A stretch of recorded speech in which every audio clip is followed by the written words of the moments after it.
දැන ඉගෙන ගත්තම තමයි කෙනෙකුගේ වත්කම ගුණ නුවණ දැක්කම ඔහුට සලකයි රටේ ඔක්කොම ජාතික ජීවනාලිය බල මේ පුංචි දරුවෝ මේ පුංචි දරුවෝ හොඳින් ඉගෙන ගත්තාම තමයි රට ලෝකයේ සංවර්ධනය වෙලා දියුණු වෙලා ලස්සන හෙටක් බලාපොරොත්තු වෙන්න පුළුවන්.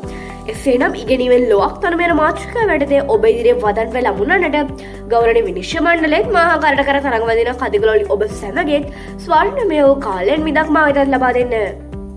දැබට සහෝදර සහෝදරයනි මොකද්ද මේ අධ්‍යාපනය කියන්නේ? අවිහිංසාවාදයේ පියා ලෙස ಭಾರತයේ පමණක් නොව මුළු මහත් ඉන්දියාවෙන් ප්‍රසිද්ධියට පත්ත ජනාදරයට පත්ව හිටපු මහත්මා ගාන්ධිතුමා කියලා තියෙනවා අධ්‍යාපනය කියන්නේ H3 සංකල්පයේ දියුණු කිරීමක් කියලා. ඉතින් මේ මොකද්ද මේ H3 සංකල්පය? H3 සංකල්පයේ පළවෙනි H වලින් අදහස් වෙන්නේ හෙඩ් එහෙමත් නැත්නම් දැනුම. අපිට දැනුම ලබා ගන්න පුළුවන් ප්‍රධාන කරුණු හතරක් තියෙනවා. ඒ හතරෙන් එකක් හම්බ වෙන්නේ අපේ ගුරු මෑණිවරුන්ගෙන් පියවරුන්ගෙන්. තවත් හතරෙන් දෙකක් අපි ආශ්‍රය කරන යාළුවන්ගෙන් සමාජයෙන් පොත්පත් වලින් අපිට ලැබෙනවා. ඉතින් හතරෙන් එක සම්පූර්ණ වෙන්නේ චින්තනය තුලින්. ඊළඟට දෙවෙනි එච්චකුරෙන් හાર્ට් එහෙමත් නැත්නම් හදවත දියුණු කිරීම එහෙමත් නැත්නම් ආකල්ප සංවර්ධනය තමයි අදහස් වෙන්නේ. එයින් අපෙන් බලාපොරොත්තු වෙන්නේ විරුද්ධවාදී මත ඉවසීම, සාමූහික වැඩ කිරීම, වැඩිහිටියන් ගුරුවරුන්ට ගරු කිරීම වගේ දේවල්.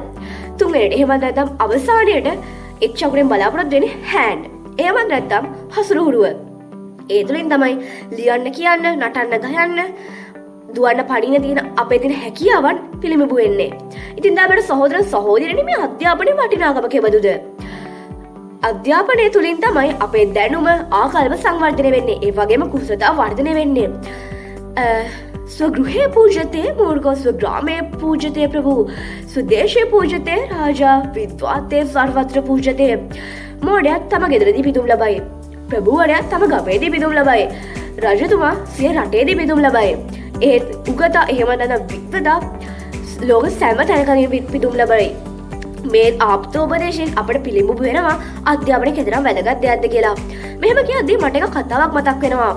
එක්තරා අපියෙක් තමන්ගේ පුතාලා දෙන්නට එක රුපියල ගාණ දීලා කියනවා මේ රුපියල පාවිච්චි කරලා ඕගොල්ලෝ මේ කාමරේ මොන හරි දේවල් වලින් පුරවන්නේ කියලා. පළවෙනි පුතා පිදුරු ගෙනහල්ලා ඒ පිදුරු වලින් කාමරේ පුරවන්න උත්සාහ කරනවා. එයාට දෙවෙනි පුතා වෙනස් වැඩක් කරනවා. එයා පහනක් පත්තු කරලා ඒකේ ආලෝකයෙන් පහන පුරවනවා. ඒ ආලෝකයෙන් කාමරේ පුරවනවා. මේ දෙවෙනි පුතා ක්‍රියාකලාපයෙන් තාත්තා සතුටු වෙනවා. ඉතින් දැන් සහෝදර සහෝදරියනි තරට සුදුසු නුවණ කියන්නේ අධ්‍යාපනයේ මේක කොටසක්.